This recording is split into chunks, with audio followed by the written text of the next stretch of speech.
Hello mga idol! Welcome back sa ating channel sa bagong episode ng ating vlog, ang Sabong Idol Canada. So ang topic natin ngayon pala ay tungkol sa imported lines or imported materials.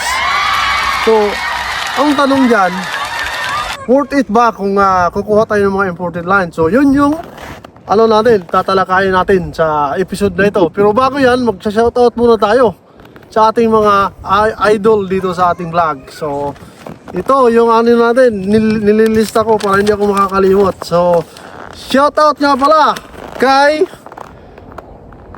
Ervin Dolido ng Mindanao. Shoutout sa iyo, idol. So sana masaya ka lang at ipapatuloy lang natin ang ating hilig sa ating pagmamanok at gawin nating libangan at pagkakakitaan. So yun lang yung natin na sikreto dyan. So sa susunod natin isa-shoutout si Braggy's Vlogs. So Braggy Gamebirds. So shoutout sa iyo Braggy Gamebirds. Sana maayos yung mga palahay mo dyan. At sana mag-success ka at magiging inspirasyon ka sa mga kapwa natin backyard breeder. Ang susunod natin na isa-shoutout from South Cotabato, si Rogelio Sarsona. Idol, shoutout sa iyo Rogelio Sarsona. So sana masaya ka lang. Okay, yun yung natin mga idol. So hindi natin kakalimutan yung mga idol natin. At bago natin ipapatuloy, so doon na natin pag-uusapan kasi sobrang lamig na dito sa amin. So pasensya kayo kasi natagalan na tayong mag-upload ng ating vlog kasi sobrang lamig talaga dito. Ngayon lang medyo kumalma yung weather pero at least nakakapag-vlog tayo. So pag-uusapan natin yung imported materials. Abangan nyo.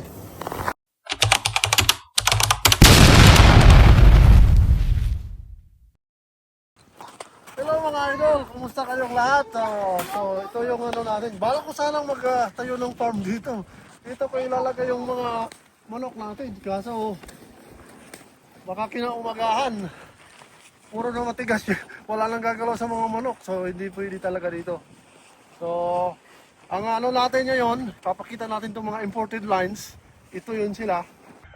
So ito yung farm mismo ni Sir Gary Gilliam mga idol. Ang nag-video nito si Sir Ray Alcudes, isang kaibigan natin doon sa Oklahoma. Matalik na kaibigan din ni Sir Gary Gilliam. So halos araw-araw to siya dito sa farm. Minsan siya nagpapakain dito at saka yung anak niya. Ito yung white-legged lemon side. So, yun yung sabi ni Sir Ray. Worth it talaga pag kukuha kayo mga idol pag may kakilala kayo doon mismo sa farm. At saka hindi lang handpick, yung nakakakita din ng mga spar. So Sir Ray, nakakaspar to si Sir Ray doon sa farm ni Sir Gary Gilliam. Kaya alam niya kung anong magaganda dito, yung mga signature line ni Sir Gary Gilliam. So mas mabuti meron talaga tayong kakikilala. Dito, ito yung Silver Roundhead ni Sir Gary Gilliam. Sabi ni Sir Ray, kabisado na niya yung mga manok dito. So, kung may budget kayo, kukuha kayo, matutulungan kayo ni Sir Ray. So, ito yung mga pullet ni Sir Gary Gilliam. Ang gaganda Grabe, nakaka-inlove tong mga pullet dito.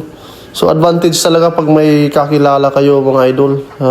Kasi masasayang yung pera nyo pag wala kayong kakilala kahit naka-handpick lang, more on physical characteristic lang. Mas maganda pag may nakakaspar ng mga broodstag. So mas advantage, hindi masasayang yung pera nyo. So si Sir Ray, matutulungan niya kayo. So pwede nyo kontakin.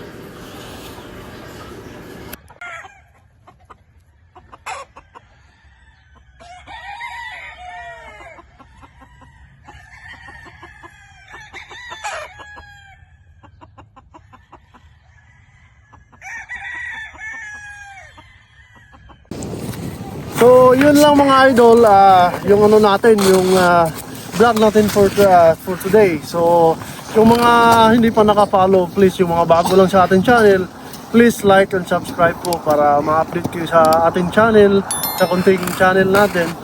So maraming salamat sa mga suporta at yung mga napapa-shoutout pala, please comment na lang yung ninyo, yung farm niyo, isa-shoutout ko kayo mga idol. So hanggang sa susunod po at sana ingat kayo palagi sa kung saan man kayo, lalong-lalo na sa mga OFW, sa mga seaman or anong klaseng trabaho sa labas ng bansa. At the same time sa Luzon, Visayas at Mindanao, yung mga idol natin dyan. So tuloy lang yung ano natin, hilig sa pagsasabong at saka pag-aalaga ng mga manok. So dapat masaya lang tayo habang kumikita. So yun lang, hanggang sa muli, paalam.